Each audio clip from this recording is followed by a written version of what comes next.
Bruno Fernandes signing a new contract at Manchester United until 2027. And it's a kind of reminder that really significant moments in a transfer window can be not just new players coming in, but players being persuaded to stay a bit longer. And Manchester United will feel this could potentially be one of the best bits of business they do in this window, keeping hold of Bruno Fernandes for the best years of his career. He turns 30 next month. His contract was due to expire in 2 years' time. So this brings to an end any speculation around his future, because there have been doubts about his future because of the comments he made in May before the FA Cup final. He said he wants the expectations of the club to fit within his own expectations. He also said, if the club wants me to stay, I'll stay. If they don't, then I'll leave. Well, he appears to be convinced by this new project at Manchester United, guided by Ineos, with Sir Jim Ratcliffe at the top of it, Dan Ashworth coming in, Omar Barada coming in as CEO. And also, he's been convinced he's a huge part of it as well. I think it's important to state there's never been a single moment where Manchester United thought that Bruno Fernandes didn't want to stay there or ever questioned his integrity or his commitment or desire to stay at Manchester United.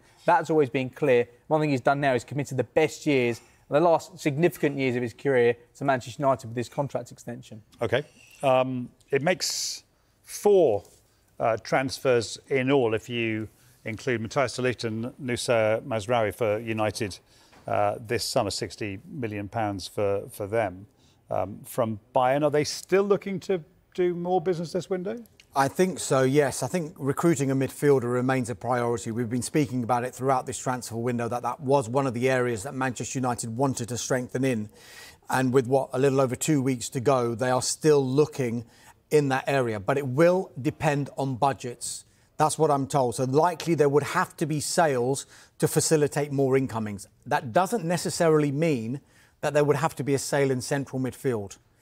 It would help because it would create squad space in that particular area. But I'm told it doesn't necessarily have to mean that. It could come in another area where they're already well stocked. We already know that Matthias de Ligt, that you mentioned there, that could mean a central defender leaves Manchester United to bring in some money.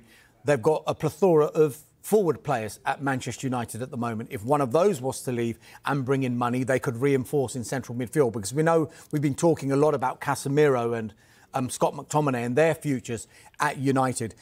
PSG's Manuel Ugarte is a name we've been talking about for weeks and weeks. He remains a primary target. A big gap in valuation still exists, but significantly the player wants to come. Personal terms aren't expected to be a problem. And I think United are probably aware that PSG might be under a little bit of pressure to maybe do business with Ugarte, because his game time was a little bit limited in his first season. It didn't work out as well as he would have wanted and as well as PSG would have wanted when he made that big money move from Sporting Lisbon last summer. They do want to make a profit on what they paid Sporting Lisbon, which was around £50 million. United don't want to go that high at the moment. And since then, in this transfer window, they've brought in João Neves from Benfica.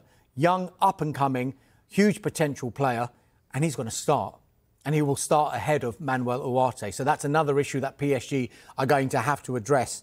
But the current price looks pretty prohibitive for Manchester United. So they are looking, in keeping with how they're doing their business in this transfer window, at plenty of other targets. Sofian Amrabat, that one hasn't been ruled out, him coming back.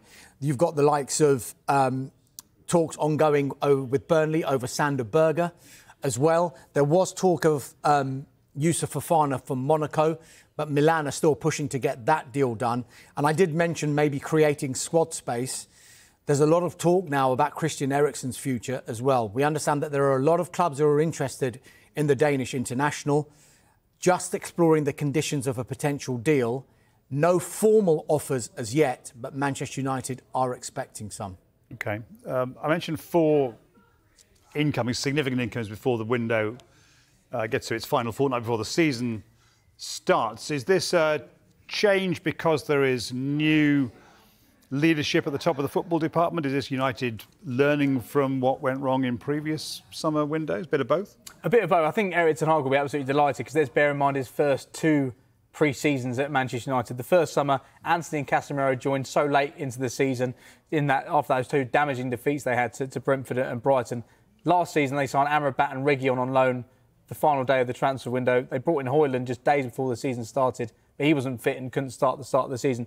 This is the first summer that Ineos have had, the first summer of this new sporting structure, and It feels pretty straightforward what they've been doing, but it's been so different from the business at United and the way United have gone about their business in recent years, because they've had multiple different targets in each area of the pitch, and that explains why they were able to buy 2 centre-backs in this window, because they were turned down twice by Everton for Jared Branthwaite. But at the same time, they still had dialogue open around the signing of Lenny Yoro and Matthias de Ligt, who they've both signed now. They wanted to strengthen at fullback, but they knew they needed to free up some budget and squad space to be able to recruit in that area. So they had this deal so far down the line with Mazraoui that as soon as they knew that Aaron Wan-Bissaka, they had full agreement with West Ham around the signing of Aaron Wan-Bissaka, they knew they were getting 50 million for him. They had Mazraoui in for a medical the next day. That's how quickly they've been able to act, and that's what they'll do in this window as well. They'll have multiple options they're looking at, and it's just whether or not they act on it. The only disappointment for Ten Hag is he'll start this season without Lenny Yoro, without Rasmus Højlund, and without Luke Shaw, who's going to miss out until the first international break on Friday.